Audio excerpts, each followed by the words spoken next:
Hey everyone. When we entered the pandemic a little over 2 years ago, a lot of people moved out of the urban core of major cities.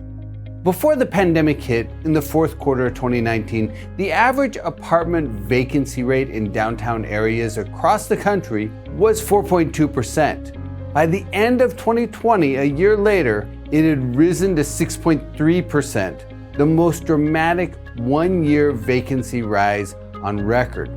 Some residents moved to other cities, some moved back in with their family, but the biggest movement was to the local suburbs. There were a lot of factors in play as people began to work from home. They needed more space, they wanted to reduce their housing costs, they didn't need to commute, etc. For investors, that migration raised a lot of questions. Is this a short-term phenomena? Will the trend revert? If so, when? And what's this mean for different property types? What's this mean for office space? What's this mean for retail, for entertainment venues and restaurants, and so on? But to start, we have to understand that this wasn't just a pandemic-driven event. The migration to suburban living was already underway before the pandemic, but the health crisis accelerated the movement. The core underlying driver of the migration is demographics, the aging of the millennial generation into their 30s. Because this trend is tied to a more macro change than the relatively short-term pandemic impact, it will likely have long-term implications. Now, millennials are between 26 and 41 years old. There are about 72.2 million of them, which is almost 3 million more than the baby boom generation, making them the biggest US age cohort. Importantly, the median age of marriage is now 30 years old, and the median age of first-time home ownership is 33. So even before the pandemic, millennials were already moving to the suburbs because many were getting married and forming families.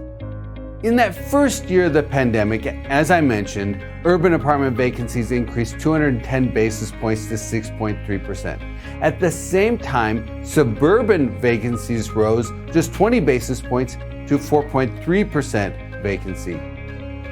During that same span, downtown office vacancies jumped 340 basis points to 16%, while their suburban counterparts rose by just 220 basis points to 15.1%. Since then, suburban office vacancy rates peaked at 15.8% and have come back down from there to 15.6%. Meanwhile, urban office vacancy rates have continued to climb and now stand at 17.8% nationally. The evolving demand for office space has yet to stabilize, but it does appear to favor the suburbs. In the tight labor market, companies are moving jobs closer to where employees live to accommodate hybrid work schedules and to cut commute times while increasing the space per in-office employee.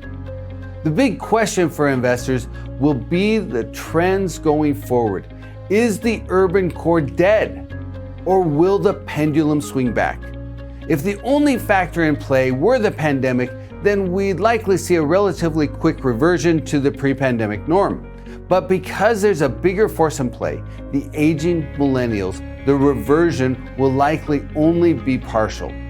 There's still a long way to go, but the momentum is certainly going the right direction. Apartments are pretty much already there. But a big part of that may be a reflection of the broader housing shortage. Office, on the other hand, may take a while. Companies are adapting to the labor force who favor hybrid work schedules and shorter commutes. That, in turn, could drive the suburban office alternative for several years. That will reinforce demand for suburban housing, suburban retail, suburban self-storage, and other suburban property types. The big picture trend leans toward the suburbs over the next several years, a trend investors should monitor as they keep their eyes on the horizon.